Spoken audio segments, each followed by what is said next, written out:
Getting ready to go live with the queen, y'all. Yes. You Oh know, my God, you guys. I go am. follow her. You'll love her content. Colleen Gallagher. We're gonna have fun, aren't we? Yes, we're gonna have a blast. Guys, get ready to watch this podcast. It's gonna be fun. Ah, hold on. Let me put this. I'm still learning how to do. Hold on. There we go. I think this is right now. 1 second.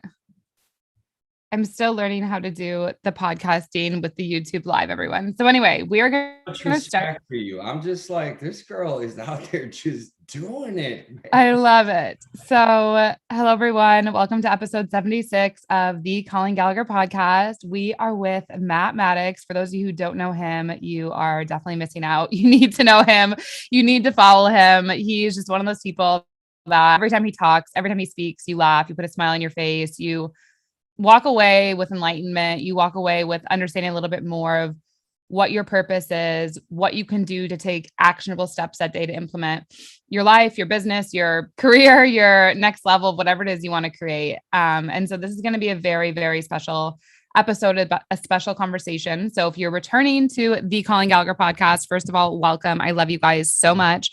If you are brand new, hello, I'm Colleen. I'm super grateful to have you here. The intention of this podcast is to be a space that you can tune in to receive a frequency that will expand you, that will allow you to remember you're safe to be all of who you are, and for you to start taking action to really fall in love with life, because there is nothing more powerful than that, to prevent disease, to heal from disease, and to make a legacy in this world.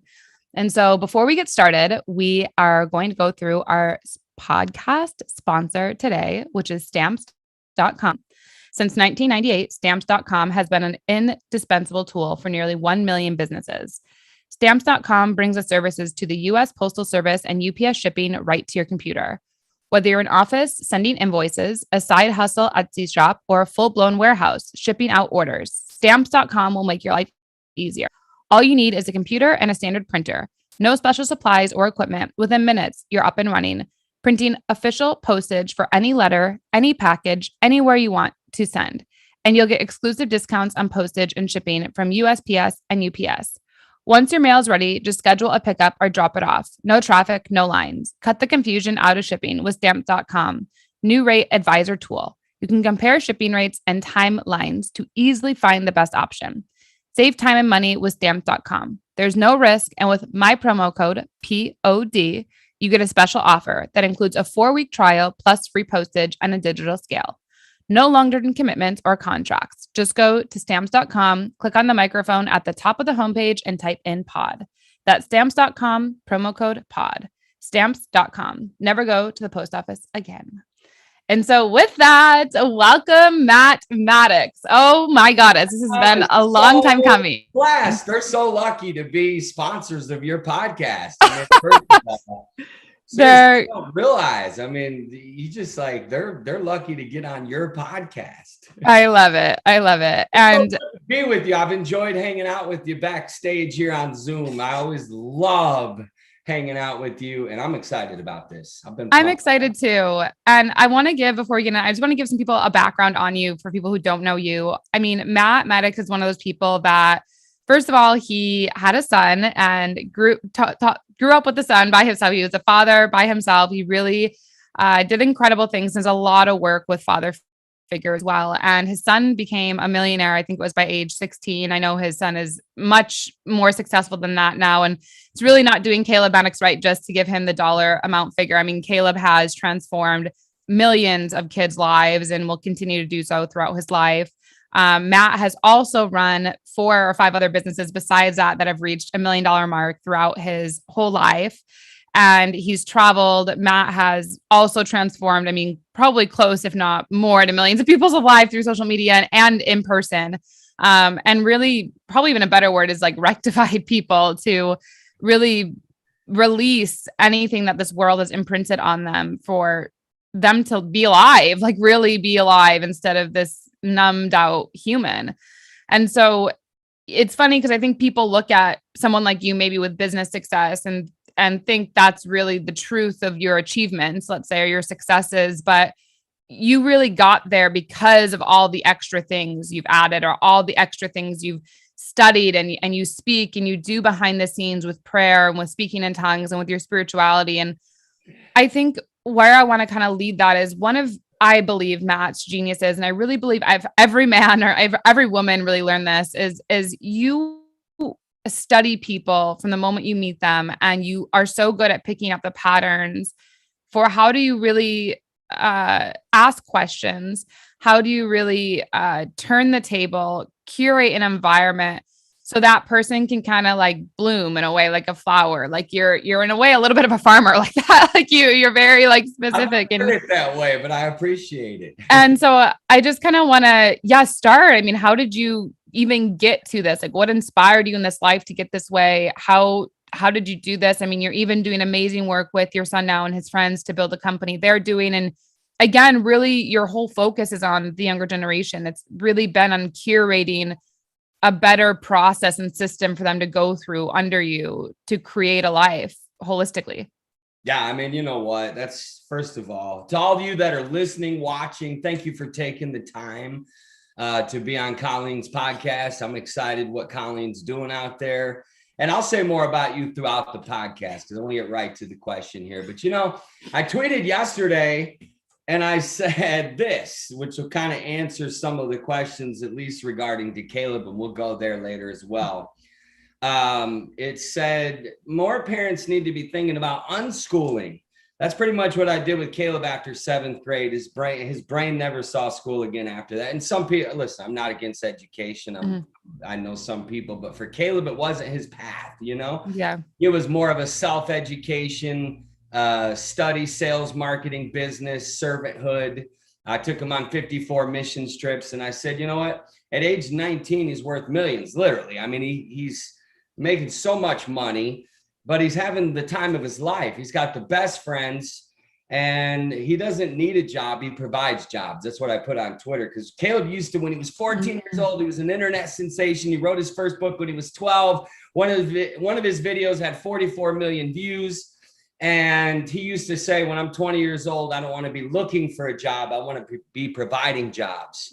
He's got like over 20 people on his payroll, and he's, veterans and just moms and dads, and just really makes a huge impact out there. And I'm so thankful for it. So, how I got to be kind of where I am today. I mean, as far as, are you talking about like just truly showing interest in people or just the overall? Probably both. Yeah. Like how did you really get into a state? I mean, most dads, if they're stay at home, solo dads, they're not even involved, like there's a Caleb's mom and, yeah, okay, I get it. Caleb's mom and I divorced when he was 4. So I was a pastor actually when we went through a divorce. Divorce is bad enough as it is, but when you're a pastor, I was famous in Christianity as I went viral before there ever was the internet. I spoke at a lot of conferences, and that's where I learned how to speak. And so that when Caleb was 4, I became a single dad, and I really went through a collision of my faith as well, because going through a divorce as a pastor and so there was a lot of change, and I was speaking on the road every single week. And, I just literally realized that when Caleb was at his kindergarten graduation, he was the only kid that didn't speak in the microphone what they were going to be when they were going to grow up. Because every kid, said, I'm going to be a fireman, I'm going to be a baseball player, doctor. And Caleb took the microphone and he just turned red and his lip puckered out and he started crying because he was so shy. He was so insecure, had no confidence. That was a major wake-up call for me as a dad to think, okay, you know what? My son literally doesn't have confidence. And so I just came off the road, moved into a Sunday school room, and that's where I started my own life coaching business and learned internet marketing. And, so what I did is I was really good at helping churches grow. I could help any church in the world grow. Double your church, triple your church, whatever. I was really good. I was a church growth specialist. So I just took my church growth training, put it on YouTube videos, and then put it on unlisted so nobody could see it unless they bought it. And then I would there was like 15 videos and I sold it for $1,000. And I just sat in the Sunday school room while Caleb was at school. And I called pastors all day and asked them if they wanted their church to grow. And if they did, I'd offer them my church growth training package. And I remember like one of my biggest breakthroughs was making like $220,000 in like 3 months from doing this, because I was hammering calls. I've always been passionate about sales and the sales process, and just kind of that's where I really broke through into like this space and just realized, you know what, I can make it. I know how to sell. I know how to brand. I know how to market. I'm okay. I'm going to be all right. And so then I turned my focus to Caleb. And, kids that go through a divorce, it's not easy. It's not easy on the children. And our particular situation was definitely not easy. And I became, a full-time dad, literally. I mean, his mom was involved in his life. But I was so all in because I just didn't want to have regrets when he turned 18, and I realized I had a small window of time, and I thought, okay, you know what is my most important priority? It's my son. What good is it if I can motivate and impact the whole world, but my son is insecure. My son doesn't have confidence, and I sure didn't want him growing up in this broken system, the matrix or whatever. So I just started homeschooling him and paying him $20 for every success book he read. I didn't let him have video games. We were very active, very about habits and all that stuff. And so it's just a long journey of just personal growth, really, and passion and just loving life and instilling in Caleb the right values and habits. Because if he could have the right values and right habits, and if I could teach him confidence, he's going to explode. And he did. So, that's just kind of like the short intro, and then we'll get into it. Yeah. And two things I wanted to say for people listening, because I think it's important, is one thing you said was education. And you were saying like, I got him out of that system. And what you said is, it's not that you don't believe in education. And that's why I really argue like with people might say that or take that away. But what you're saying really is that you believe in self-education, that parents and the kid should, whoever it is, should be more hands-on with learning, with what they want to learn, with what they should learn, with actually what's going to get them empowered into their life of not just living kind of a life where you're always struggling and you're always broke, but you're actually helping other people. And you can be someone who is providing jobs instead of just being at a job. And I think that's the core of it. And right now, I mean, I know Candace Owen talks about it a lot, but I mean, homeschooling is at an all-time high in the country. So like, this is something that's going to continue to happen. And I think it was a beautiful thing that you kind of led. And then the other thing I wanted to share about what you talked about is passion. So I know a lot of people listening to this podcast or in this community, we have around 65 to 70% that are men. So from that, a lot of them challenged with the identity of mental health, or that there's something wrong with them, or that there's something going on. And so this passion you talk about, I mean, you and I are both very passionate individuals. It's not really something we have to think about. It's just like air we breathe. It's just how it is. Even if we tried to not be passionate, it would not work. Like it just would not happen. So a lot of people listening to this though, they don't have that passion yet. Like they want to have that passion. They want to feel like they have that clarity on what they're meant to do. They want to feel well, but where did that start for you? Or were you just born like that? Or how do you keep that consistently over time? Yeah, I think for me, it's God. It's the balance of spiritual, physical, financial, and relational. And most people neglect all four areas trying to figure out life. And I just literally said, okay, you know what? And first of all, I love life. I've had 4 of my closest friends die. I've been to hundreds of funerals. I realize how short and fragile life is. I've traveled the world. I've led 111 mission trips. I've been in third world countries. I've seen real poverty. I've seen real problems. I took my son on 54 mission trips. And in that, we would go into homeless teen shelters, homeless, of course. And so when you see how blessed you are, like, realizing we're alive, like that's where passion is, like connecting to source. And, doing things like juicing, drinking water, exercising, getting good sleep, all that stuff fuels passion, loving life, your friends. I have the best friends. I have the best relational.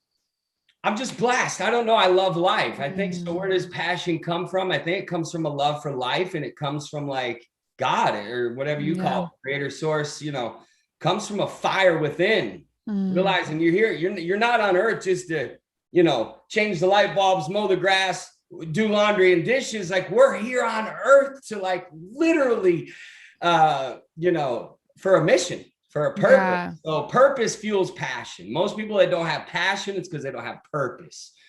And so when you have purpose, you will have passion.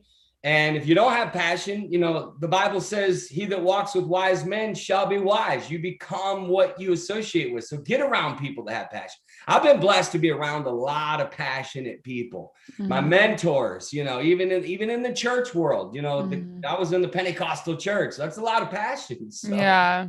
I kind of like all that upbringing and just seeing all that and just the kind of mentors I've had, personal growth, money, being able to go on vacations, being able to bless people, give, like giving is fun, so that kind of keeps all that mixed together. I don't know, Colin, what about you? Yeah, good. You stay so passionate. I don't know. I mean, it's funny because I feel like I didn't realize. So Caleb, you said 14 was when something, I forget, whatever you said, something happened with him. My cancer happened at age 14. So the similar time. And so I don't know. I can't say that like cancer gave me passion. I don't know if I could say that, but obviously it would be a lie to say something cognitively in your subconscious mind and in my mind, and learning about the healthcare system, like learning about how like people literally could not have money to pay for treatments, like how much you'd go, like it was almost like you're taking a loan or going in debt, but it's not for a business this time. It's like for your life. And wow. And I think when that happened, obviously you don't know at 14, like you can't cognitively put that together. Right. But when I did leave my corporate job in 2017 and moved across the world to New Zealand, I made that commitment to myself. And I know you guys have heard on the podcast before, but I was going to do yoga meditation 4 hours a day. When I went there, I wasn't just going to do my job and like go out partying. It was really like to do my job, to figure out how I was going to travel the world and like do this. And from that, I started to have all these memories show up. Like they were like visions that would flash. And that's when I cognitively started to integrate. And that's when the birth of my first book, Live Your Truth, came through. And I never wrote a book, never knew anything about it. And it's coming out published now next year, January 4th, 2022. So all my books are published. But that was one of those things that I guess it maybe started then. And then I just kept taking one step at a time. Like I was in Hawaii and I made my first $10,000 a month, which I was 23. And I was like, oh my God, people make this much. Like it was mind blowing. I just had no idea this was even a possibility, right? Like this is not what you're taught from a corporate mindset. And so you're changing these people's lives. I'm using ClickFunnels. I'm doing all the things. I'm like, studying this stuff. And I'm in Hawaii with friends of mine who were getting PhDs and they were like, you're a researcher. And I was like, fuck that. I'm not going to school. This is too whatever. This is no way. Yeah. So I kind of listened to what they thought, right? Or what they said. I thought about it overnight and I go, this technology piece, there is a global development part that I think I could really understand and I could do some good with. Like, I think maybe school would support that and it would get me in the rooms of people where I need to have this verification basically to get in that room for where the world is right now. And so I started looking and that's when I started my master's. And then I started writing and that's my second book. Like it just, everything from there, like it's like, I just got really good at listening, trusting. And like, I didn't need to know the 5-year plan anymore. I didn't need to know like, this is what's going to happen when I'm 40. What's going to happen when I'm 50. I need to have this much money saved here, get the house. Like I didn't have that agenda anymore. It was more of an agenda of just like, what I'm doing feels right? Am I around people and in conversations that are guiding me to something greater? And I think that's really what did it. And like, even now, I think my biggest part is like, I didn't know I was always a creative, but technically everyone, if you looked at my brand, that's what I'm coined as a creative. But I think feel like you're creative. Not really. Like I wouldn't say it that like, obviously, yes, I think I have ideas or I think I implement or execute, but I wouldn't like I was on the show and they were like, how does it feel to be a powerful woman? Someone said, I was like, I don't wake up in the mirror and like, think I'm a powerful woman. I don't look up in the mirror and I'm like, oh my God, I'm so creative. Like, that's not the things that I like, look like I are aligned to, like I think right now though, like the thing that I am aligned to is like, okay, process and system and scalability. Like, how do you really do that? So it's not just Colleen or Matt who's creative and connected and who chose that in this lifetime or who went through many lifetimes to get here to be able to do that. How can we really create some variables that is duplicatable for anyone walking in? Like, I think that's where I'm really wanting to understand now. But I never thought of businesses as systems and processes and organizations versus a brand. Like these are not things that I couldn't have even cognitively thought of 12 months ago, maybe. Like, I don't know. Like it's those things that, how do you say passionate? You just take the one step. And then as you take the step, more people are coming. And then as more people come, they're starting to transform. And then you're like, holy shit, like this is crazy. And then people through you are either healing or they're getting results. And you're like, well, that just doesn't make sense. I can't just stop. Like it in a way, it's kind of like a drug, maybe with like endorphins that release in you. But I think that probably fuels passion as well, because in a way it's still releasing the same energy as if you were trying to numb and you needed something to get high. But this is holistically, self-sustainably doing it. So I think that's probably where mine comes from, is you just get so excited and you just keep on doing it. And that makes you trust deeper and choose more, even when you don't know how it's going to work. And I feel like that's probably it. And then I think with you, what I want to go back on that is your sales. A lot of people in this, listening to this episode or listening to this podcast community, they've had this weird relationship with sales, right? Or even just with money. Like, the money's not going to be there. Sales is weird. Like if I'm doing good things, you can't sell. Like you being a pastor and selling, like, oh my God, he obviously he could not be a pastor. And that is his thing. Like that, all of that language. So yeah, I want to add that into the conversation because I think it's important. And as children, I think it's people that are listening, our inner child was told a lot of ways, like not to make too much or show off too much. So yeah, how did you get there, navigate there? What are your thoughts on that? Well, first, okay, sales is my passion. I could talk about sales for 10 hours a day and never run out of I love it because I know the benefit of it. Let me say this. I took Caleb on a path when he was 12. I recognized I got 6 years till he's 18, and I don't want him to ever financially struggle. I don't ever want him to, I want him to live an abundant life, and I wired his brain that way. But at age 12, I said, Caleb, since I'm homeschooling you, and I paid someone to do his schoolwork. Caleb Maddix's brain, when I say he never saw school, from age like 12, I would pay people to do his homeschool because it was a waste of his time. And I had him studying I put him on a path. I remember on my 40th birthday, I'll never forget this. We were sitting in a hot tub in Gatlinburg, Tennessee. We always go up there and get a cabin. And it was just he and I, and he was 12 and he had just written his book. And this was a major, major time in his life though, because I'll never forget this. This is when like the alpha fathers, really sat the son down and said, okay, this is how life is. This is how you're going to live for the rest of your life. 5 sales calls a day and you're rich. That's what we say around here. You get on the phone. If you have a high ticket offer, and that's something I preach, that every single person creator out there, if you're a coach or if you're a speaker, like I was with a speaker the other day and I was like, what's your speaking fee? And he was like, 2,500. I was like, you need to raise it 10 grand right now, at least 10 grand, maybe 25,000. Price is a myth. I was like, in fact, you'll get booked more when your prices are higher. People perceive, that, wow, I give more value, and you do give more value. Yeah. So anyways, I told Caleb, I said, he asked me a question on my 40th birthday. He's like, Dad, if you were going to die tonight, and now Caleb and I spent every day together. Like I homeschooled him. We traveled together. We did business together. So we were tight, and he was like, and are tight to this day. Yeah. So I'm so involved in their life. But so he said, Dad, if you were to die and could literally only give me one piece of advice, of all that what would it be? And I said, well, that's easy. I don't got to think about it. Master sales like Bruce Lee mastered martial arts. And I said, it's got to become mastery. You can't dabble in it. You can't flirt with it. You can't be interested. There's a difference between being interested and being committed. And so I said, son, after this trip, I'm going to put you through my lifestyle of sales. And the first thing I did is I gave him a path. I said, you're 12.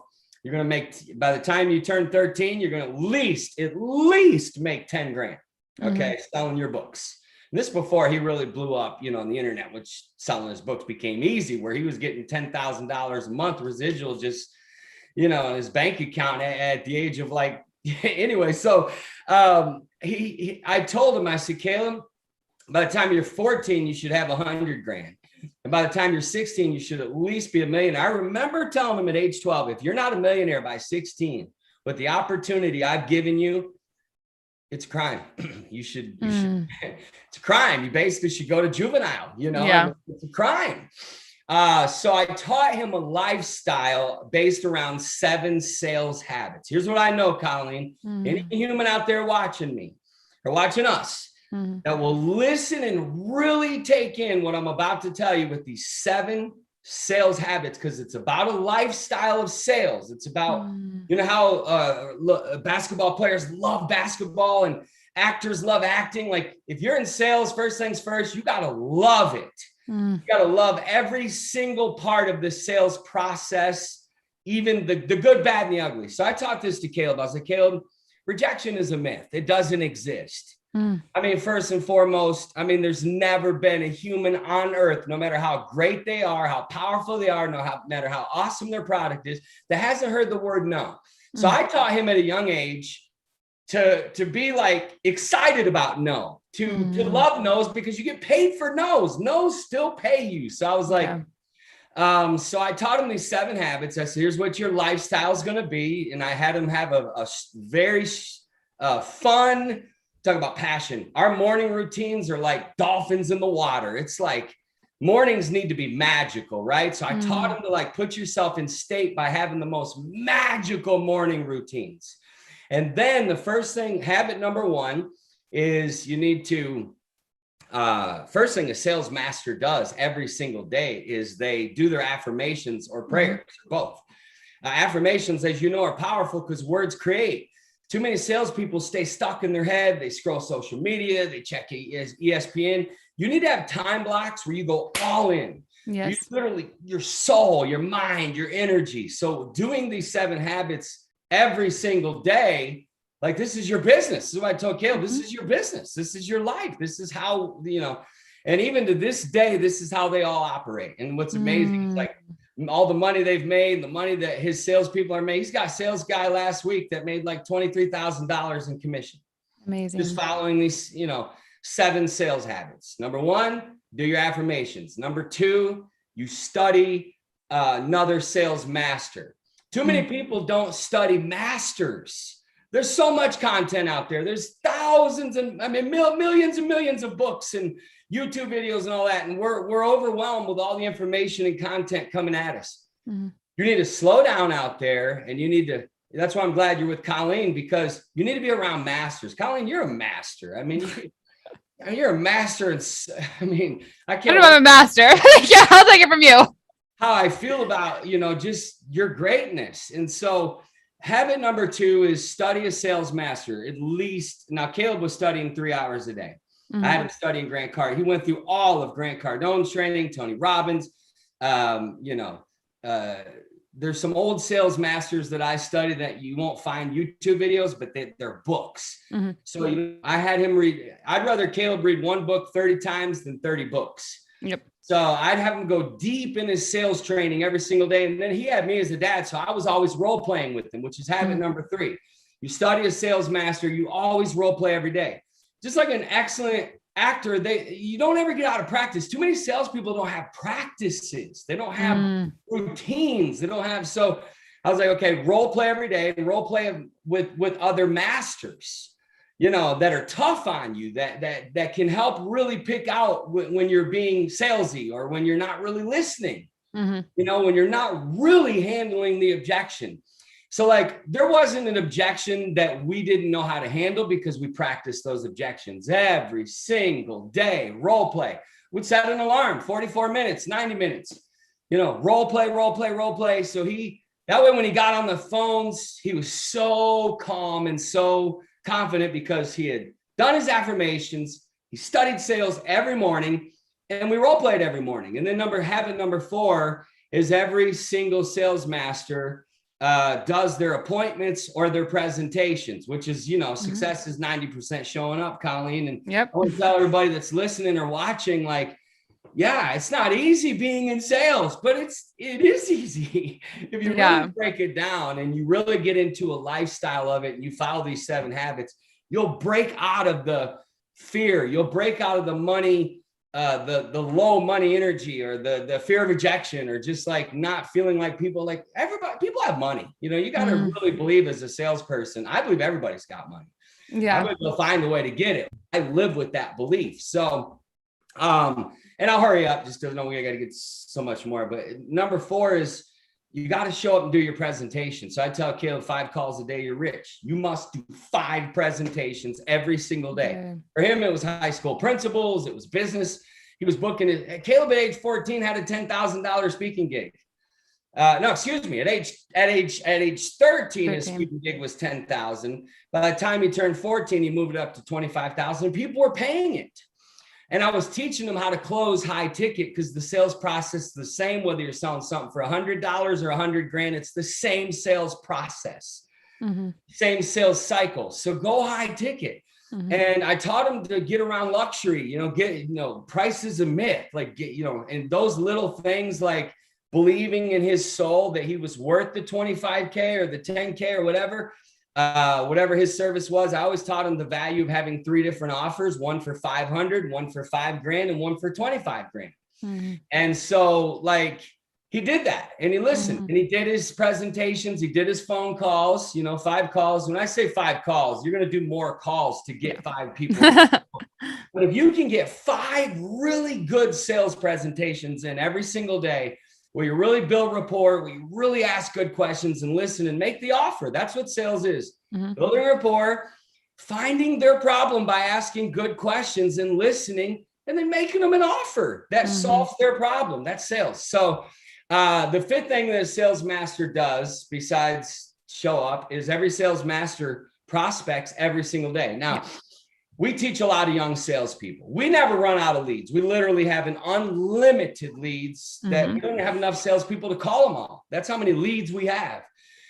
Because of the snowball of our lifestyle of all these years of this, networking, putting stuff out there. I love, literally, you're one of my favorite humans on earth to follow. If you knew how many times I smile when I see your stuff, it's like, I love how you're just putting stuff out there, and you're just out there. It's what it is. The law of the harvest. You reap what you sow. Too many salespeople, you're just not putting in enough numbers. And I think the other thing I want to pause on that one, because I want to finish the other 2, but I want to say this. So one thing that I think what I like for people listening, for me, even I don't like phone calls. And so I like that you brought this. And this is why I'm so thankful for technology, because I have literally learned how to close high ticket of 25,000, 50,000, 100,000. It wasn't full in cash. It was still a payment plan of 100,000, but I've literally learned how to do that without ever getting on the phone. That's one thing I'm so grateful for technology, because even when Caleb was growing up, I don't know. him and I are similar age. I'm about to be 28. So I think he's 22 or something, right? No, he's 19. 19. Okay. So bigger. So anyway, so with that, like, I didn't really grow up, right? When you definitely didn't grow up where you could just like close people on the internet. Like that was not as much of a thing, but I do hear the feedback. Some people say they don't know me. They always say, like Colleen's just in it for the money or in it for the sales, or she's always offering something. But I love what you shared. And I think it's so important of like, when you think of spirituality, right? What are you doing? You're doing an offering, like you're offering. And sales, it's literally the same language. Spirituality, like the same like the same branding that's done. Offering, like it's literally the same thing. And what I love so much, and I love the way you're putting this out, because it really makes it so tangible for anyone listening to be like, okay, let me write this down. And like these steps, it's like so possible. And they're habits. They work. Habits. Yeah. It's like, it's a lifestyle. It's like, if you do these things every single day, but go ahead. I just wanted people to know. Yeah. With the habits of that, when you do this, you do break out of from 9 to 5. I have to be this identity. And instead you become liberated into, you can be who you are in every moment. And that's what I love about what you're sharing, because it's not confined anymore. No, not at all. Anyway, the other 2. If you have a high ticket, either you own a high ticket offer or you go sell for somebody that does, period. That's, if you're going to be in sales, that's your only path. That's it. Develop or create a high ticket offer that gets results and go sell it, or go find somebody, like people with us or you or whoever, and sell for them and get a good commission. So anyways, yeah, I mean, it's so important to understand that anybody really can do this. And I love what you said. We've closed so much. I tell everybody, you should know how to close on the phone, from webinar, and from stage. Yes. If you know how to masterfully close in those three areas, you'll get rich. All right. So you got to do your prospecting though. That's habit number 5 is most salespeople don't prospect. We still Okay, we know how to we get leads where we have to turn off our ads because we don't have enough. Like meaning we don't have enough people to keep up with all the calls coming in. And that's how you know how to create good offers. That's obviously, and then, you know, marketing comes into play, but our best salespeople still prospect for at least 30 minutes to an hour every day. And that's where you're just going out and you're building your well before you're thirsty. You're building those relationships. You're reaching out to people, and it's not cheesy prospecting. It's truly relational prospecting. It's calling, not even talking about your product. Hey, I just wanted to call. I saw that, you know, whatever. And hey, I want to see if we can get on a call next week, even if it's to set an appointment. I'm just rushing through these. But prospecting is huge. Because most salespeople don't prospect. I don't have any leads. I'm like, yeah, you do. It's just you don't prospect. There's 8 billion people out there, and we have the internet. There's you can call people on Facebook. You can call people like, it's so easy nowadays with Google. You can get anybody's number. I mean, it's just, anyway, so prospecting is key. And then habit number 6 is follow-up. The fortune of follow-up. Most people don't have a daily follow-up process. See, when I say lifestyle of sales, I'm assuming this is stuff you're going to do daily. You that are listening or watching that are in sales. How many salespeople, though, have you said in the last 30 days, how inconsistent are they with all these habits? How inconsistent are they with their follow-up? They'll go weeks without following up. And it's so funny how much money we leave on the table. Because, you know, even in the law of sales, the sale isn't made until after like between the 5th and 12th contact. Most salespeople give up after 2 or 3. Yeah. So you leave so much money by not being a freak about follow-up and not masterfully following up, not following up with focus and following up with creativity and following up with relentless persistence. Yeah. When people feel that you believe it and they feel your enthusiasm, that moves them. That moves money. Money pays attention. I always teach people money is like a feminine energy. So I teach that too. Yeah, you know, to really attract, it's no different. If you want to study money, just look at men and women. It's so money literally is a feminine energy. So anyway, we'll go deep into that later. But habit number 6 is every sales master. So you got affirmations, you have study a sales master, role play with another sales master, do your presentations, do your prospecting, do your follow-up, and habit number 7 is every sales master updates their CRM. I see way too many disorganized salespeople that don't take, like police officers, they got to fill out the reports. You know, if you time blocked all 7 of these habits, it will blow your mind how fast you could really get into a flow of just closing and staying organized with your leads. And so that would be my best advice to anybody that's out there listening, Colleen, in sales, anybody out there that you don't have to be great at sales to be great at sales. You just have to be a great human. You just have to care. You have to love people. You don't have to be a people person. You don't have to have a fast talker. Some of our best salespeople are the best because they're not your Jordan Belfort style of, you know, whatever. They're just such good humans, and they follow our process of, hey, the only thing you focus on when you first get on the phone is building rapport. You're not worried about the money. You're not thinking about the sale. You're really listening. And when we recruit people that are good people, and we turn them into great salespeople. You know, that's our how we do it. We're like, we don't need great salespeople on our team. We just need good people. Because if you're a good human, we'll teach you how to be great at sales. I love that. And it's so powerful because one thing you said too, and I really liked this, is I think people look at sales and they think of it's like this cheesy thing and people are just in it for money. But what you really said, which I think is so powerful, is we look for good people and make them great at sales. I think that good people I should say, good people, when given the right infrastructure, which is really the issue with arguably a lot of humanity, is there's not the right infrastructure at a large scale for people to get access to unless they really break away from a program that they incarnated in. To me, that's a easy way to put it. But like you can really take that if you're a good person. And then when you become more in alignment and in tune with who you are, which I even said in the very beginning of what makes me passionate, I said, I became really good at listening.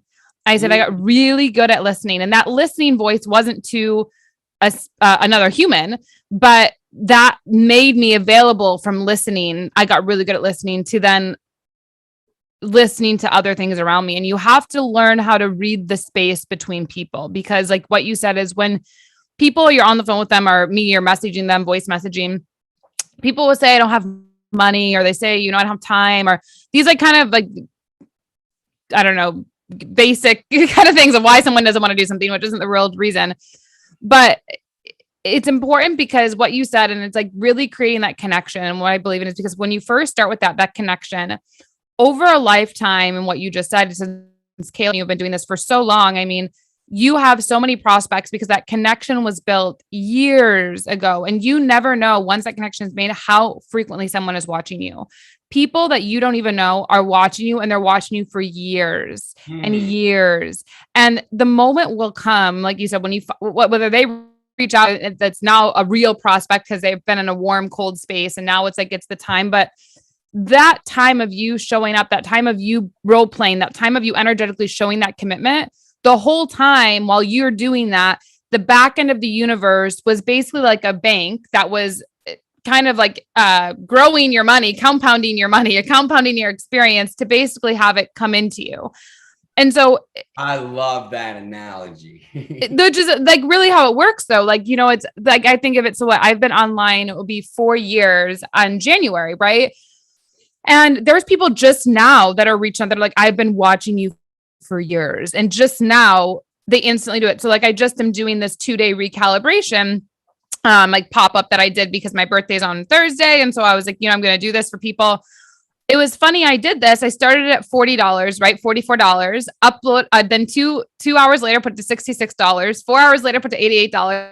Now $111.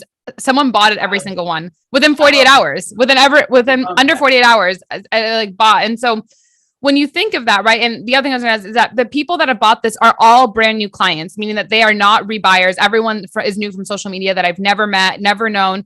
And then once you do this, right, I have an offer tonight that I'm going to do. Well, if you're on it, you're going to be ruined now. But anyway, if you're on it, but I'm doing an offer tonight, that'll be $1,111 after the 2-hour training. If you want to go one call with me and 24/7 access until the next Q&A call after what I'm teaching about recalibration, then after that, there'll be an uproll into the Imagine community, which gets you a retreat in January plus 3 calls a month with me and the group of people. Like wow. I'm always having these on the back end. And so every program, right, even if it's a low end offer, there's still something on the back. And even my higher end clients, there's still back end things. So like, that's so smart. You always are offering, you're always creating, but it's not like in this place. Like I didn't make this recalibration, right? Like I was on the ocean and it came to me. Then the idea came, I'm just going to keep increasing the price. The idea to upsell what I was going to upsell didn't even come to me until last night or maybe 3 a.m. this morning when I woke up and I texted it to myself, woke up, then I'm going to do that. Like it's always this flow. And then this place, like I already know what I'm offering later this week. I already have reoccurring revenue of what's coming in from 2 different programs offered this month. Every time someone's added, it's more reoccurring. Like you're just always in this state. When you love what you do, you're always in this state of opportunities and things like there's always these, how do you describe it? It's like kind of like you're in this never ending candy store that's like opportunities that are flowing. You want to give the candy away to everybody. And of course you're going to give the candy because it's like the candy's so good. I want you to be there and experience it with me. So naturally it just becomes an easier conversation. And even if it's a good person doing it for someone else, like the people I have for me are the people that are doing it with your guys' things, like it's still like you believe in what you're doing because you're helping people. It's not like you're just doing some lame ass product that you don't give a fuck about. Like right. It's like literally you're seeing the transformation through what you're doing, and which is what I love what you share. And I think it's so important because many people do have this conception that sales is awful, sales is hard, it's this thing, but sales really does liberate you. It's what gives you the freedom to express what it is you want to express when you want to express it. And impact, receive everything. And I think that's why maybe people are like scared of it in a way. Like people like almost are more comfortable in the suffering. Colleen, I love how I hope people that are listening, remember, I always taught my son, there's more that's caught than taught. So you're not even teaching right now, but you are. There's like anybody that's, if you will catch what Colleen just said, she's giving you the secrets. I mean, you got to know how to make offers and not be afraid to test offers and not be afraid to just, and I love how you lower offers and then sell them more, and that's serving them. Selling is not dirty. Selling is serving. Selling is blessing. Selling is literally taking away their problems. So, that's, and when you view it that way, it's less nerve-wracking when you're like, hey, remember, Jesus said, he that is greatest among you is your servant. So anytime I get on a sales call, me personally, I get on speakerphone and I will put the phone to where I have like this stand where the phone literally goes to my heart and my ears here, and I'm taking notes, listening to every word they say. And so, but I love what you said about offers and just creating offers and testing different price points. And I love how you're like, 88, 111. That's me. I mean, I'm so into that. You follow me. I'm big into like 44, 444, 4,000, 444, so I just keep it on that flow, but I love that. So anyway, anybody out there, I just want to encourage you. If you're new in sales, please follow those 7 habits. If you're stuck in sales, it's over. You're not stuck anymore. Yeah. Okay. Today's a new day. Get refired up. Let everything go, get out of your head and just get into the flow of it. And I like what you said, don't always got to be on the phone. There's other ways to sales. I'm with you. I sell a lot through voice recordings and anyway. There's just no excuse. That's what I wanted to say is for people, there's just no excuse like that, because I don't want people to listen and be like, well, I'm not good on the phone or I have anxiety and da, da, da, da. I just wanted to say like, okay, I get that. And that there's still another way. We live in a time when that's not like an excuse anymore. Like you can sell through blogging. Like I have one of my clients right now. She is in Morocco. She's an incredible human being and she is just started her blog. She's going to get subscribers on Substack and be able to like make money doing this. And like, this is not even an offer, you guys. Like you can literally just write and you get paid for people to subscribe on a platform. Like it's just so crazy to me, like how easy it is to make money doing what you love. And that is selling in a way. Like it's not that hard to go subscribe to my blog. What you just said was so powerful. It's so easy to make money doing what you love. There it is. There's the ingredients. Yeah. So easy. That's a belief. Like I literally believe money is easy. And so do you. So but some don't.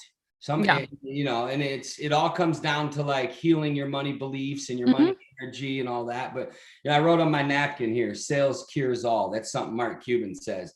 And it's so true. You can sell your way out of hell. I have a quote in our office that says, if you want to live like heaven, you got to sell like hell. I love that. And I think the other thing too, before we wrap it up, I just want to say too, that I want to go back into the feminine frequency of money. Just I think it's important. I do have this in my, what's it called? Change Your Relationship with Money course. It's a 4-week money course that I have that's on my website. So you guys can get it. I definitely recommend. I just changed all of my courses, you guys, to products. So that way you get one of my products shipped whenever you buy one of my courses. So also that allows you to do like a payment plan. So whatever that it is through whatever thing it is on my website. But anyway, so you guys could get that if you want to go deeper in this. But the other thing I was going to say is, of course, I talk about money as a feminine frequency. Now, what I mean by this is not a man-woman thing, but each, whatever you identify with, each person has their own balance in this. So, cash flow, right? Feminine is frequency flow, cash flow. It's protected in your wallet. It's put in a wallet. It's put in a bank. It is always protected. So the other thing with feminine energy is feminine like attention. Like that just the femininity likes attention. It just is what it is. And so if you aren't giving money attention, like you just avoid it, if you have debt or if you have bad things and you're just like not looking at it. If you had that with your child, with a relationship, do you think anyone close to you, if you weren't giving them attention, would stay around, would come around, would want to like fulfill you? Like, no, that it wouldn't. It would be repulsed in the same way that money is. And so sales, like having this, it's literally giving energy and time and momentum to something that you want to feel safe and supported with in your life. And it wants to support you. Like it does want that, but you have to show up in the relationship. Like it's already there. It's already flowing around. I don't even know how much money, if you had to do it between every country and every currency, I don't even know how much money is printed. I mean, that thought literally blows my mind when I hear this. Like that is wild, between every currency, every bank, every whatever, every digital transaction. I mean, it blows my mind to even think about that. So it's already created. There's nothing you need to do, produce. It's already there. You just have to let it come. So I don't know. I'd love to hear your thoughts on that, and then we can wrap it up. Well, I love that. I mean, I always taught my son when he was young, when I was developing those money beliefs in him, like, don't use the word expensive. Yeah. Don't ever use that word. It doesn't exist. What is expensive? What does that mean? I mean, something that we might perceive as expensive to one person may be like cheap to another. Mm-hmm. We want to eliminate certain words that we grew up hearing around money, and so I would tell everybody, like, I'm going to get your money course, because I like, Colleen, your stuff is so good. When you speak, it's like a well, it's like a waterfall. I mean, it's like, it just gushes down of just like spiritual energy and yet power. And I remember the first time I heard you on stage in San Diego, we spoke at an event together. And when you stepped up there, I was like, who is this? I was stunned. I was mesmerized the whole time, because first of all, you have I just want to say, as a man, you have beautiful feminine energy. It's just wow. But you're also very powerful, and you're also very deep, and you're awake, and your content is just fire. So yeah, definitely I would say to anybody out there is like, get abundant, get abundant. There is no shortage of money. Price is a myth. When value exceeds price is irrelevant. People will buy what they want. So just awaken their desire, and so that's what I would say. So I'm excited, Colleen. What else are we going to talk about? What do we got here? I think the other thing that it's like important to go into with you, and I think I wonder how this could be taught, because this is something you really are very good at. It's when you, like you did, like you look at good people and turn into great salespeople. But even the time I've had to spend with you, like you really are, I would say this is honestly like your gift, like your massive gift to the world. It's like you observe people so well, and then you just know the questions. Like you already know the answer, but you don't tell them. You ask the question for them to evoke it, or for you to get them to evoke or speak it out of themselves, so like that it's coming through their body, like it's vibrating through them instead of you inputting it into them. It's more powerful because they're producing it.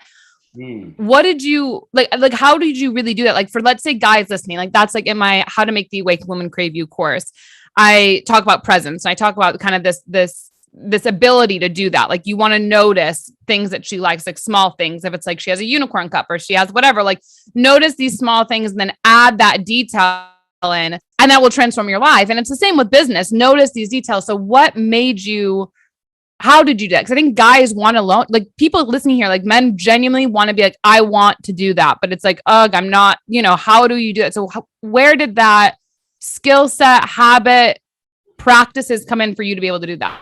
Yeah, I mean, I'm 46, so I've lived a long life, and I've lived many probably past lives too. I'm a deep soul. I'm an old soul, and I've been in some deep places, and so because of that, and I love people. I love people genuinely. And there's an old saying that says, or not an old saying, but it's in the book, How to Win Friends and Influence People. You can win more friends in 2 months by being interested in others than you can in 2 years by trying to get people interested in you. And I think a lot of men miss this, especially when it comes to ladies and dating, is like they don't, I think it's just understanding like that ladies crave experience. They crave communication. And ladies love to talk feelings. And I think a lot of men don't necessarily want to go down that road per se sometimes, but I would say how is just showing interest, like, and noticing the details. Like, for example, your fingernails, show them up. I mean, how every time they change. Perfect. Yeah. I love it, And so like if anybody was wanting to date you, they would they would notice those little things and talk about, oh, I love the red and white. You know, that's kind of sounds like a gay guy, right? Oh, I love the red and white, right? It's like, you know, but it's not. It's like ladies appreciate when you do notice their shoes or their, I love that color on you or whatever. And it's not even just compliments. It's just being present and really, really being all in on that one conversation. What they say, wherever you are, or you know, the power of the present moment, and just being in that present moment in a conversation all in and really realizing, hey, I'm here to serve them. I'm here to listen. I'm here to care. Really, I don't know. My son always tells me, he's like, Dad, you'd have the biggest podcast on earth. And you know what I mean? He was like, he says the same thing. Nobody knows how to ask questions like you. And I don't know where it comes from, Colleen. I think it just comes from love. I think it comes from like a genuine interest, because it's hard for me to be on podcast as a guest because I do want to ask you questions. I know. That's what I mean. Like I have, even the stuff you've shared, my mind is still, I want to ask her about a New Zealand trip. I want to know the details. You know, where'd you stay? What was your favorite places to eat? You know, what were the people like? You know, was it everything you thought and more? You know, what, and you did yoga and was it hard? You know, what was meditation? You know, there's so much, it's endless. Yeah. So many. The problem is people just don't listen. The devil is in the details. You know, what did Walt Disney said when somebody asked him, what is the greatest secret to success? If you could literally only give us one piece of advice, he said, pay attention to details and exceed expectations. Really, that's all you have to do. I so agree. Details exceed expectations. So if your lady expects this, exceed it, you know, and then pay attention to the details. I think just asking questions in general, it needs to become a lifestyle for all of us in our relationships, in our, you know, in our everyday life. It's like he that asks the best questions has the best conversations. But I also get so much wisdom and insights when I do ask questions. I'm hungry. So I think hunger, love, all that mixed together, and interest. I'm very interested. I can't even tell you how interested I am to go deeper with you. And you and I have hung out. Yeah. It was magical. I was like, wow, mesmerizing, you know, and there still could have been so much more. And we were just like, okay, we literally don't have any more energy. You know what I mean? Yeah. Go ahead. No, I was going to say, I love what you're saying too. It's not just relevant for dating. It's also relevant for business, because like, I think of my Oracle deck, right? My magical creature Oracle deck that I know a lot of you have on here. If you haven't, make sure to get yours. But that, like, I remember I hand drew them, right? And then I remember I had an interview with, I don't know, maybe 13 different designers. Like, it was so many. I was so specific about what I wanted. And before we even got to the creature on the digital one, there was 13 layers of design work of the crystals that we even to have that, each of the colors, the crystals lay a little bit differently based on where they are in that castle that's on the, like, there's so many things like that you would never know go into that. And even now for my third book, we're making my own sunglasses. We're having the heart sunglasses. We're going to have our own, you guys. So the pre-order is going to be here soon. The drawing's going to start.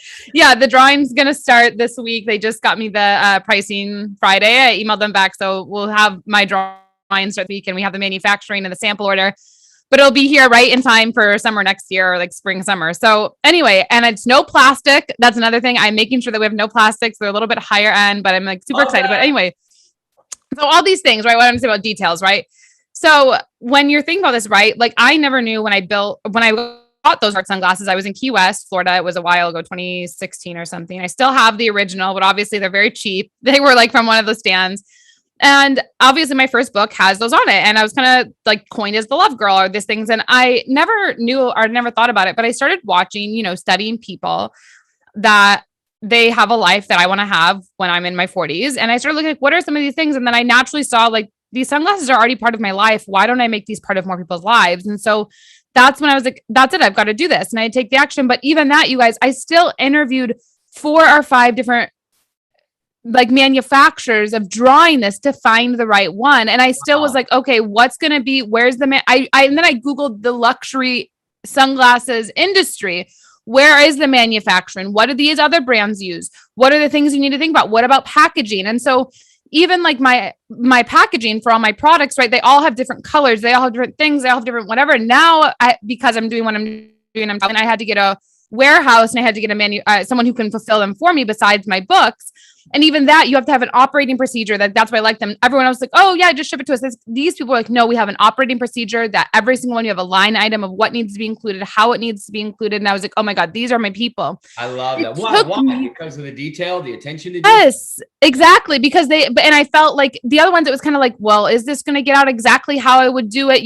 Like, and they kind of, what's this called, in a masculine way, they said, we have another system on what I didn't have, right? I have my own process. I wouldn't have even known it was a process system, but I have my own process of how my product need to get shipped. Like I did it. I do the label myself. I would drop it off at UPS once a week for all of my shipments. And you do this, right? And they then upgraded my process, but then said, we want you to still be co-create a part of it. Write down, you are still part of this process where you're co-creating the experience with us of your operations. So that was done with us. Like it was more of like a collaboration instead of them just taking whatever it was and you're hoping, trusting, praying that it goes the same. Like, and you don't know that. And so even my PR firm that I have, right? I interviewed 15 PR firms, like a lot of PR firms. This, when I looked at even the detail of that, this PR firm on their site, they had their team photos all together, where every other PR firm had individual team photos. So it was like they were more individual. This was more team oriented. Like there was a whole team that they saw. They were in that versus like individual people trying to get the best for the PR. Notice that was like the biggest thing on no other website had collaborative team photos like that. Wow. It was a win. Like I noticed all these little things, like details of how is this going to be a win? How is this going to work? Like, and even all my packages, every book I send out, I write an intuitive note. And every single time someone's like, how did you know that about me? How did you do this? And back to what you're saying, I'm just saying with details, like I got good at listening. I'm writing that thing because I'm listening. I didn't need to listen to them. I didn't need to ask them questions. I'm listening to something greater. And it's not like Colleen or Matt just have the special thing. We just followed intuition to get places. And I think like there is a balance of masculine, feminine, like in everyone. And I think you've got to know, you've kind of got to understand, okay, am I more of like a go get it, hustle type of person, or am I creative? And you've got to know what is your baseline Zen zone, basically. And then you've got to figure out how you can bring up the other levels to support you. But then you'll end up outsourcing other stuff that doesn't have to have that. Like it will outsource to like make you more whole. But you've got to like master yourself, master the details. Like these things that are important to me, right? Those are details I noticed because I like those things. Whereas like a detail about, I don't know, a detail about a financial sheet or something. Honestly, I'm probably not going to notice it unless it's earning. Like I don't even look at my expense every month unless I'm sending the check for the expenses. I literally only focus on what I'm earning. So I would not be the person that you want to make a financial sheet look pretty because I would mess it up. It's just not details I would look at. So, okay, that's not my career. That's not my zone of genius. Now, if it comes to colors, if it comes to creation, if it comes to wording, that's important. Okay, so that gives me clues on what I need to start selling, what I need to start offering, because these are already looking at where are these things that I slow down time, and it doesn't matter what it is, I take as much time, or where's the things that I just want to get off my plate as quick as possible. And when you start to do that, you can create your high-end offer, your middle-end offer, your whatever, like your own journey for people to come on through you. Does that make sense? That's 100%. Let me ask you this, or I mean, yeah, guys, I don't even know how I got on that, but anyway, it's such a habit. But no, I love. So let me ask you this though: why do you feel? Because like you say, you interviewed 15 different people, right? Or you did. You were very detailed, but it's also spirit of excellence. It's also like it's not just. Like when I pick up from listening to you say that, I'm inspired. I'm like, wow, it's the discipline to say, no, I'm going to get the best, So it's not just the detail, but it's also your spirit of excellence that makes the details so, I don't know. I think it brings out your detail even more is because your inner excellence too. It might be, anyways, I just, no, I like that. But I think the other thing I'd say, like the excellence part, because I agree with you, it probably is that, but what would be coined as excellent? Like, let's say like from the outside, excellent doesn't mean it's the highest paid thing. Like there's many things when you're looking at that let me give you an example. So I just hired a new VA out of the Philippines, knew I needed it for something, had to do it. And I was kind of nervous because I haven't had the best, maybe experience of myself of leading kind of a VA. Like I haven't had that, and that's on my responsibility, so I kind of like am scarred a little bit from it. So I was like, okay. So I was like, let me start with one easy task. Like it'll be super easy with this. And like this way it'll go good. And then let's add on more things, like do that. So I'm like thinking, okay, like, I'll give it a week or so. This happened. I give a sense. It happened within less than 3 hours of what I needed, of like what. And I was like, I was mind blown almost at my own thing. But it was like, I literally on the job description that I posted was so specific about what I needed, about who I was, how I work. This person even came to me and said, what's the best time to communicate with you? So that way I know, is it text? Is this like, it was blowing. Like I'd never had someone manage me almost in this way or organize me in that way. It was almost like I was always chasing, or I was always trying to do that, which is not my zone of genius. And this person is not that expensive, but now because of what they're doing, they're probably going to get paid over a year, maybe more than some people that just get paid for a one-time thing with me because of it's a longer term relation. Wow. And within one task, they showed that. And I know that. And it has nothing, excellence, I think people get confused, has to do with money. Yes, there are things I pay a lot, I perceived a lot of money for, but I didn't do it because of money. It was because it was the right fit. It was because it was an alignment. Like, let's say even a PR firm, there were some PR firms that were like, I don't know, 40,000 for whatever that it was, like something insane or whatever. But you'd only get featured in Forbes or this or that. And I was like, I don't want to just get featured in that. That's so transactional. I said, I want a PR firm where I want to get my writing all over the internet and all different micro communities. I want small niche micro communities for SEO, for me to really get in there, for me to get to know the community. That's what I want. I'm in the first 5 years of my business still. When I'm in my 40s, I'm already going to be and I'm getting my doctorate. I'm already going to be up there. Like, let me really focus on these small micro communities. These larger PR firms that were like Forbes, this, that, those ones that are a lot of money, arguably they are excellence perceived, right? But they weren't, because they weren't hearing me still and what I wanted. They were like, oh, we'll just get you here and you can be with Obama or this or that. I'm like, you're just not getting it. And that is what we're talking about listening and hearing, because if they would have heard that, they would have known right away, okay, she's just not a fit for us. But they still realized what I was saying, and then still were trying to sell me, even though they knew it wasn't going to be a match. And it's okay to have a conversation and know, hey, I'm not a fit right now. Like there's in my business, arguably, I don't know if you've probably had that, or maybe your mindset has been different, but I've known that I have people that are in my community that I yet don't have an offer for. I know that. Like I've known that I have not felt that offer coming through. And even now going into the organization standpoint with corporations, I'm just now going into that space. I was really just on the social media business to consumer side. Now I'm going back to business side, which was my corporate career. I didn't really feel that offer until recently, until like that. Like, sure, I could have made something, I could have done it, but it didn't feel right inside of me yet. And now that it's happening, I see why. And it's like, sometimes you do have to have that patience game in it all, I guess. I don't know how you've handled that or what your mindset, because maybe you probably have had a different one of maybe just created it and done the thing.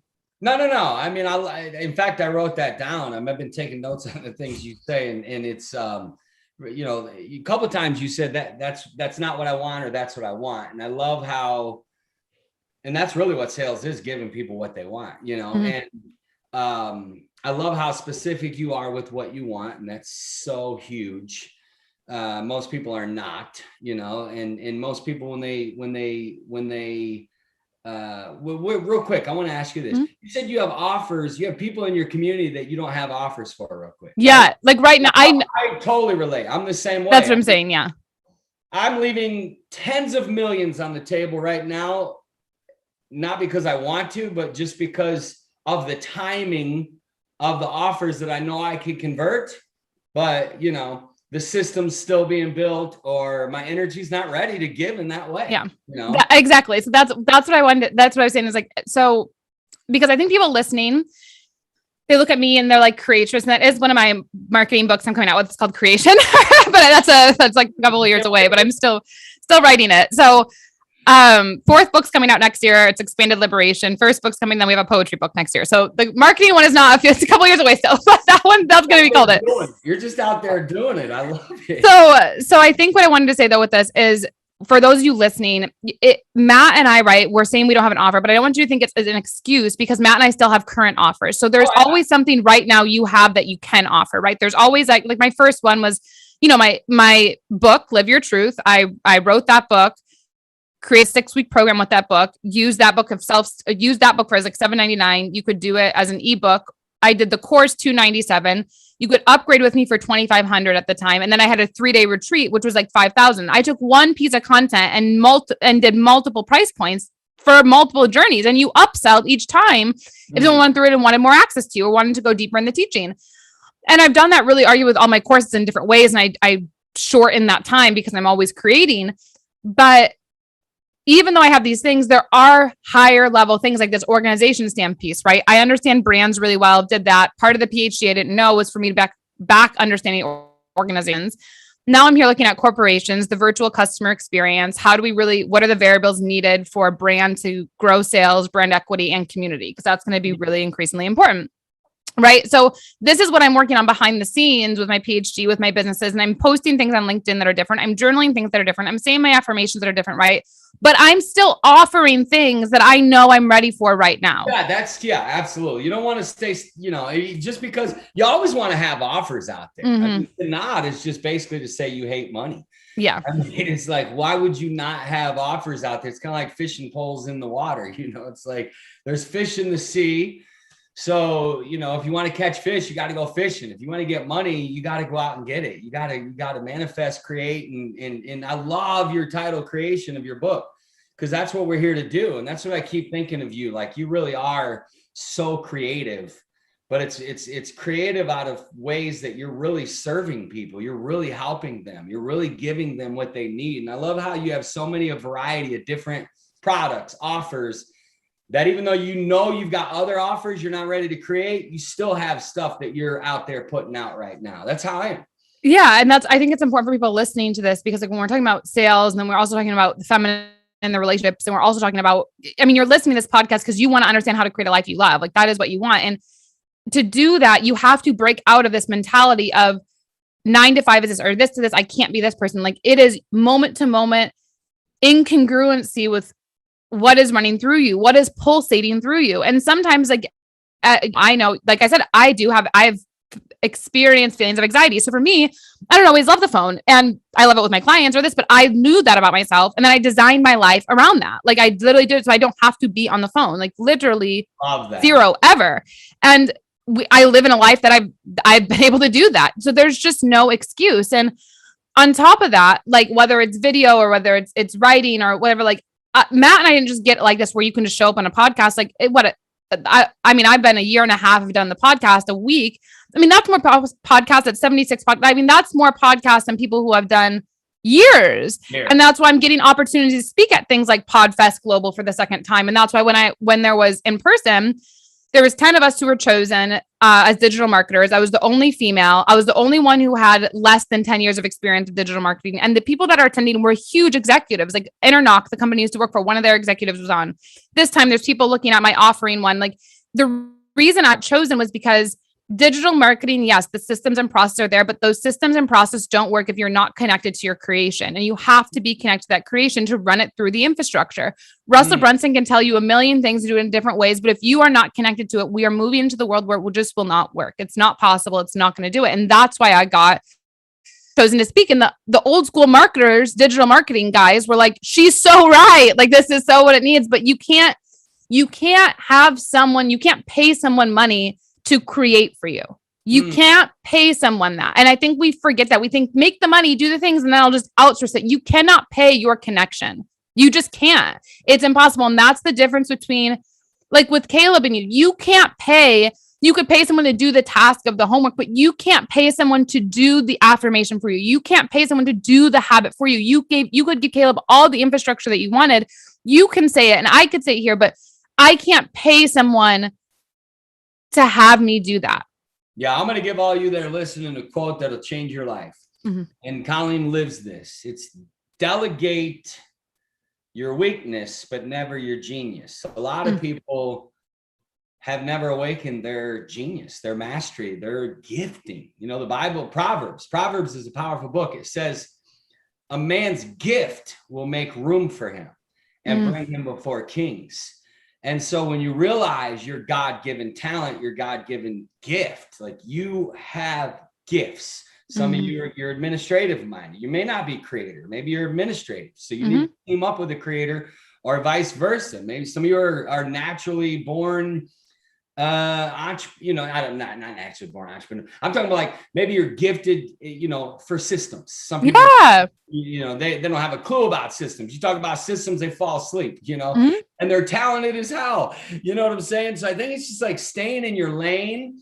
Yes. And being fired up about who you are and what you're here to do, and then delegate the rest, team up, teamwork makes the dream work. So, team and delegation is huge, and being confident in yourself that you don't have to do it all. You just got to do your best work and let other people do their best work and brag on them. Hey, thank you, man. This is for the mission. That's what we do. We staff our weaknesses, and you stay in your strengths. And you stay in your that's what's going to keep you in that creative flow. I like to use the word flow. And that's what's going to keep people in their flow and in their highest power. Is too many people are doing things they shouldn't be doing. Yeah. Period. I agree. And I think Colleen. No, I think too, like the other thing that's important for those you guys listening to, because I just don't like, I think people do listen sometimes and they think like they come up with these excuses in their head of like, well, Matt was given this life, or Colleen was given that life, or they were given these things, or whatever that it was. Like, I just think people make it's easy to make excuses and to stay the same. It's really easy to like stay suffering and stay where you are. And it's like, you can say whatever you want about why Matt and I could sit here and say all these things, but there's a reason why our lives are the way that it is. And your life is you're wanting to make it that way. And if you don't change, I mean, nothing's going to change. I mean, think about the cosmos, the solar system, right? It's always changing. That is a system that's like arguably one of the highest systems of the world that no one, not even science, understands yet. And that system is changing. So if you're not changing, you're literally defying the laws of the cosmos. Like, it's not even like, this isn't even like a spiritual conversation. This is strictly just a scientific, like astrology related. And so you have to begin to really listen, like we said in the very beginning, like listen to these voices, listen to these visions, listen to these things that are inside your head, because everything that's happening inside of you is real. It's like nature. It's like roots that are coming from something unseen, untangible, and it is growing inside of you. And you are either choosing to let it grow unconsciously, which is probably why you're staying the same, or you're going to uproot the motherfuckers that are inside of you and let the new things that you actually want to be alive within you come. And I think that's why, Matt, you've had so much success, because you've like literally transitioned this in people. You ask the questions for those maneuvering to happen, which I think is beautiful. And for each of those of you listening, you've got to want it bad enough for yourself. And I always say this, like, I've never known what it's like to not be connected. So that would be really challenging for me, but I can't imagine whatever it is that there's something pulsating inside of you to be here, whether it's a fear of something, whether it's like a relationship, whether it's money, but there's something that's guided you here. And whenever that guidance is, there was a voice or there was a vision or there was a message, you have to listen to that consistently with discipline. And that will literally guide you to the embodiment of all of the 7 habits Matt said and everything that I've said, without you actually have to write a list and do those things. You could do either one, either or is going to guide you into that. It's not like there's only one way to do it. And I think that's just, I don't know what's so powerful about it. So I don't know. I'm grateful. Anything else you want to share, Matt Maddix? Listen, I mean, whatever you want to talk about, we can talk about. This isn't our last podcast. We're going to do so. There's so much we haven't covered. We haven't talked about, we could go deep on the dating world. I know, Matt and I need to do, go ahead. I know, say Matt and I need to do like a podcast. I almost feel like we need to do like a workshop on masculine and feminine, because we're so good at it. So maybe Matt and I will mastermind and we'll do a workshop for you guys on this. Some kind of mastermind retreat, some kind of something because there's, and you know what? It's not, there's so many amazing, powerful singles out there. Mm-hmm. I'm like, there's never been so many amazing singles that are really awesome people and their catches, and it's mind blowing to me how many catches are out there that are single. So we could go single. We could go deep on so much. There's a lot. Yes. But I wanted to say, I'm super grateful we got to talk for this one. There'll definitely be 2.0, 3.0, 4.0 with Matt Maddix on the podcast.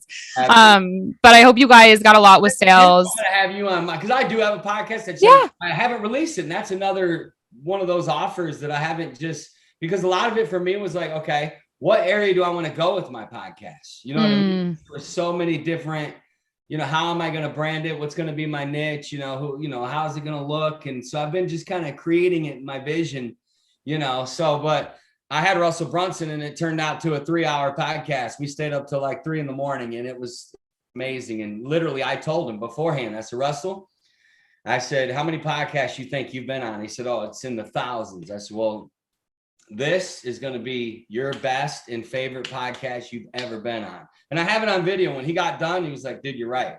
This is the best podcast hands down I've ever been on. So I want to have you on, Colleen, this month, because we're in such a good flow and there's so much I want to talk to you about. And I know there's so much more inside of you because that you don't even share, that the stuff And I want to go deep into that, even The Matrix. We got a new movie coming out December 22nd, and I want to talk about that, just different spiritual practices you have, business practices. How did you awaken your money energy? How did you have such a dynamic, you're only 28. I mean, how did you look at what you're doing and what you've created already? How did you do that? How did you get to that space where you're like having that confidence to just put it out there? Do you ever get nervous? Like, there's so much I want to ask you. Yeah, that's so funny. I do have a course on how to build your confidence and you show up on video.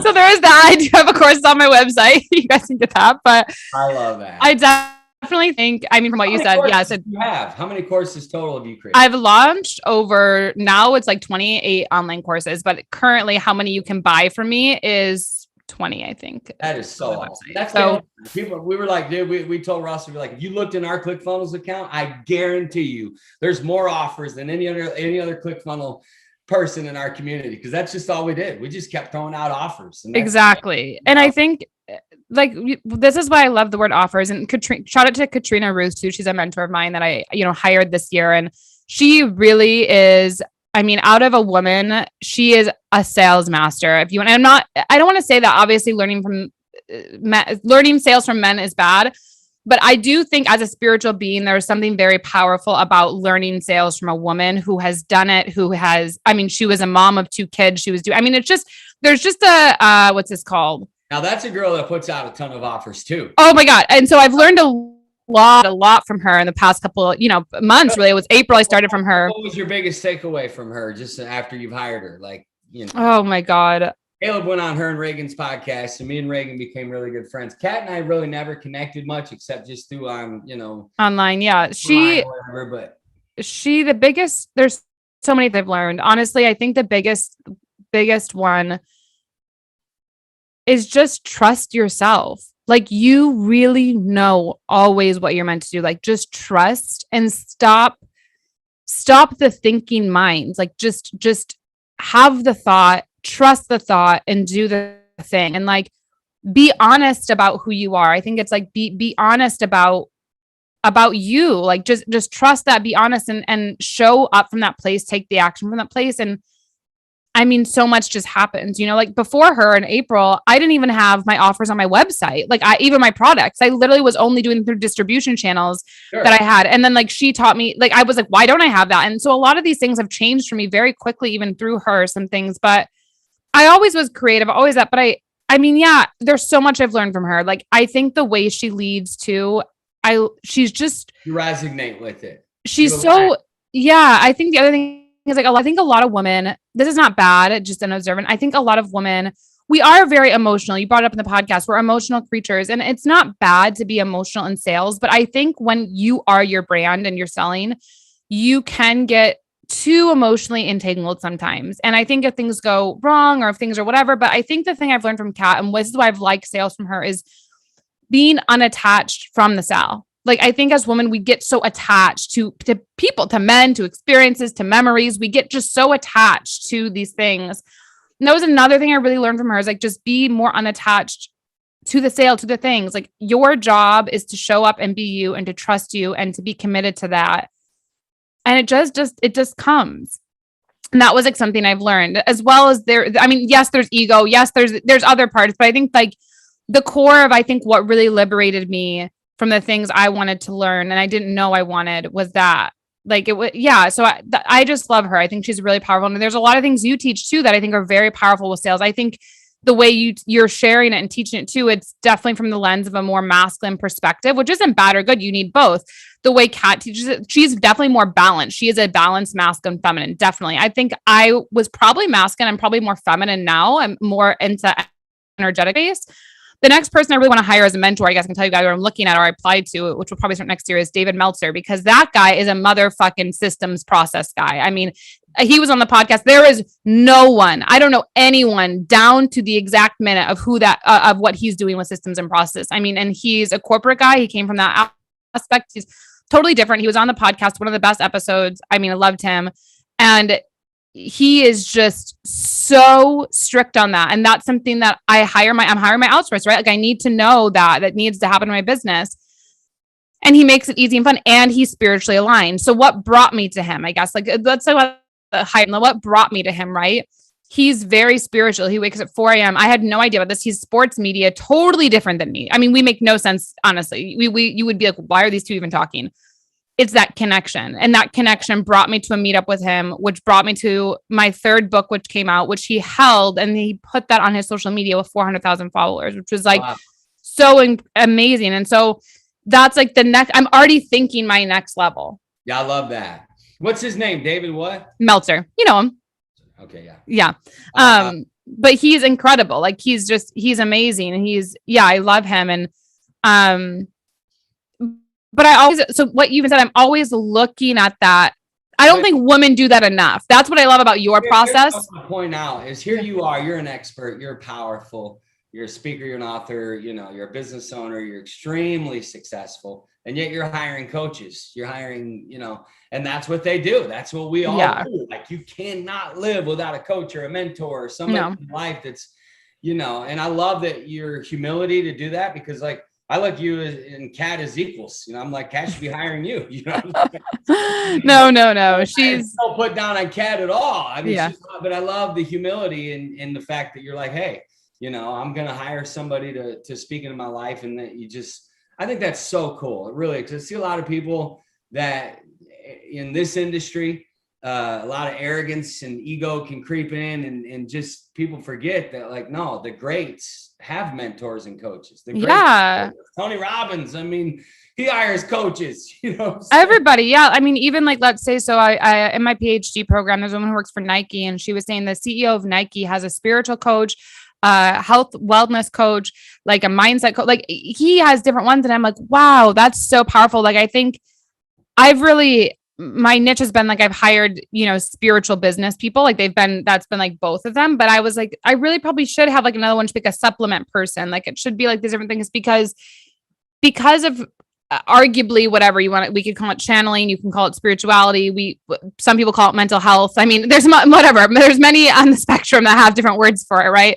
But you do need supplements or different things to optimize your body and your mind for what's happening. If you do really want to be out of that Western medicine crap, really, and into, Eastern philosophy, that lifestyle philosophy. And I've been doing it intuitively, right? But if you really want to use that next level, which is why I'm already thinking like, okay, if I want to go from, multiple 6, almost 7-figure business to, 10 million a year, you want to think about that. And you want to get there, and you want to do it in a way. I want to hire a guy who breathes process and systems. So I look in my network, who knows that, who gets that. And arguably there's other guys around me who I definitely think know it really well.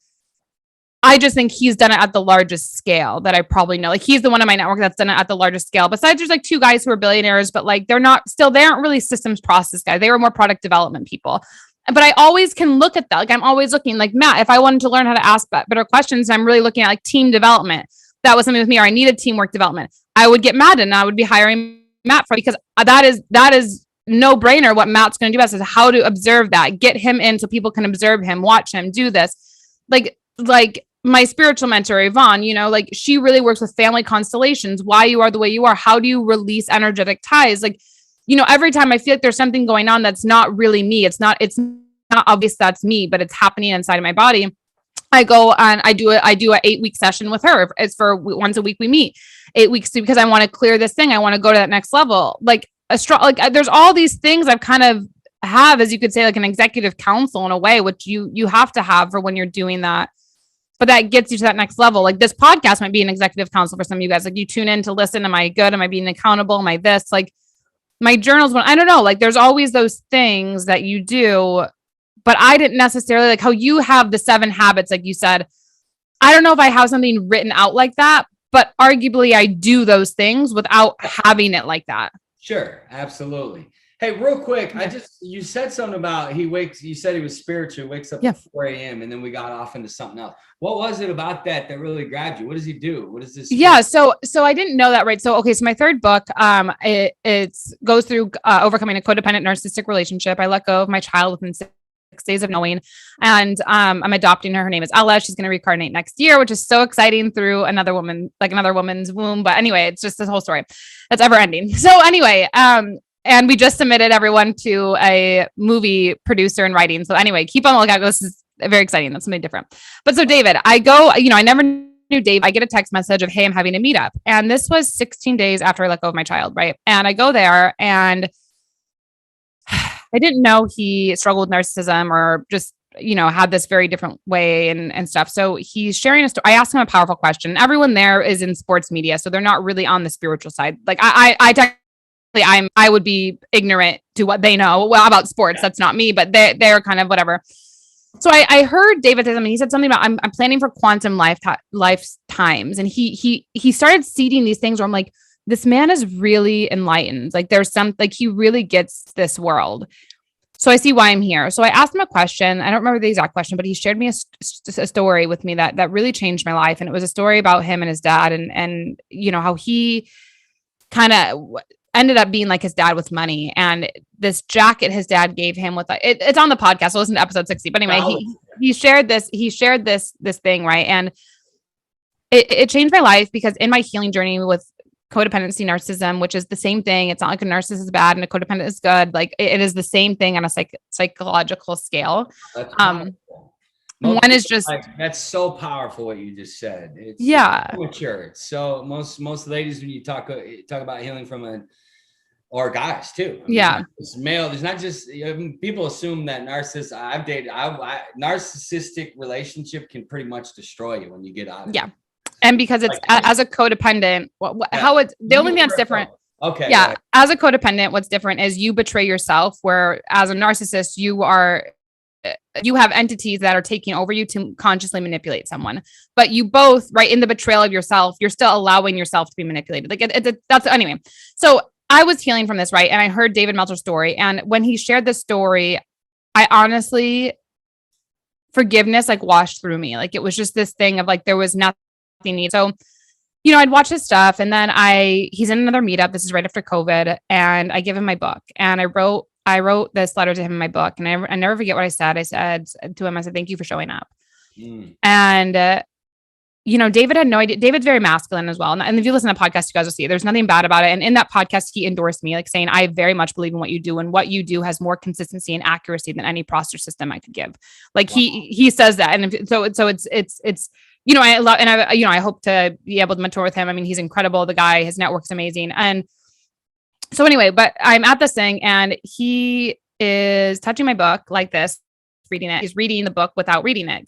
This is again a sign of spiritual enlightenment. Now, no one there knows what he's doing but me, but he keeps speaking the words love. And he instantly, from touching my book, knew that my message was love. It was about sacred love, about love. Like, and I don't even really say this as my message. It's so funny. I'm saying this now. I don't ever really say this. I say it indirectly, but he was really directly seeing the purity and the depth of love I had in my book, for one, my daughter, and two, the guy I was with. Like he was seeing that, and without ever reading it. And there was something there. And then I had a podcast with him. I said, we met in person, and we were able to do it in person. It was amazing. We both were in tears. It was this beautiful expression. And he looked at me after and he said, if you ever need anything, like always call me or always text me. And people say that, you know what I'm saying? Like there's people that say that there's like with him, I just felt different. And so he gave me his book, Connected to Goodness. And in that's when he talks about waking up at 4 a.m. And what he said when he wrote he wrote a note to me in his book. Remembering this is the other thing of listening. He wrote a note to me in his book and it said, remember to be kind unconditionally.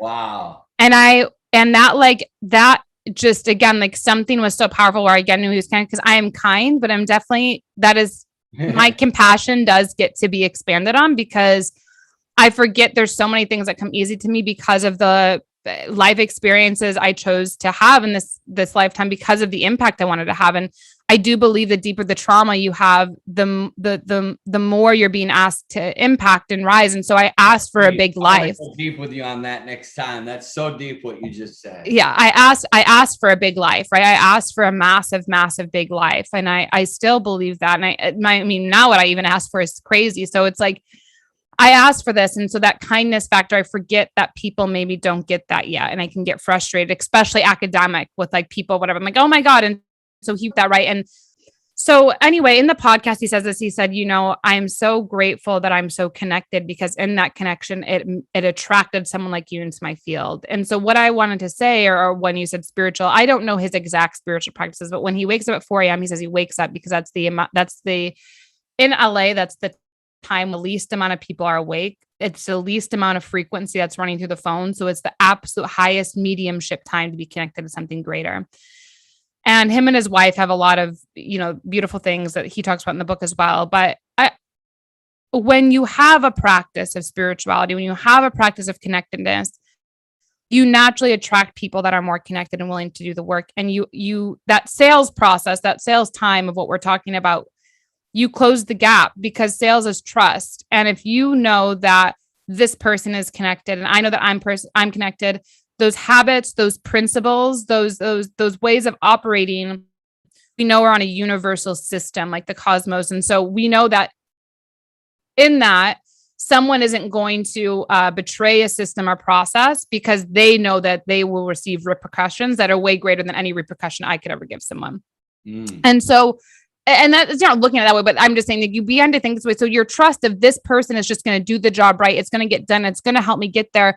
That process of trust, that cycle, you're constantly closing that gap, where it's not like I have to explain why something's $25,000 or $50,000. It just goes, that's it. And I trust and I know and I believe.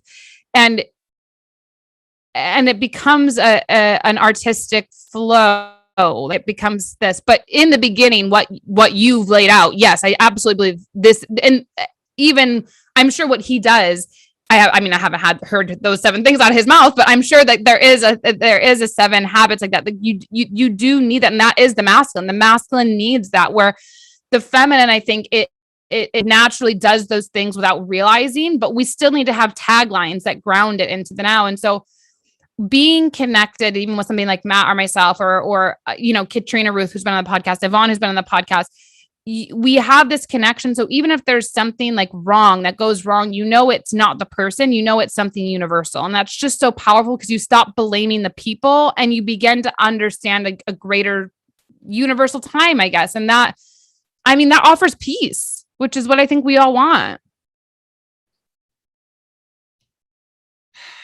Let me ask you this. Okay, then we got to wrap it up. All right. We'll talk later offline. But yeah, okay. So thank you for all you shared. Thanks for having me on. To all you that are listening, thank you so much. And you can ask the one question if you want. I was saying you can ask the one question, then we got to wrap it up.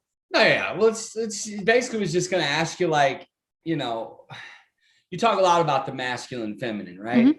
Yeah, I have a course on it. Yeah. Yeah. I wrote down 28 courses. I have a notebook, but it's full. So I'm using this napkin right now. It's like both are like filled up, so I can like type it in later. But you talk a lot about masculine and feminine. What is something that most people don't understand about that?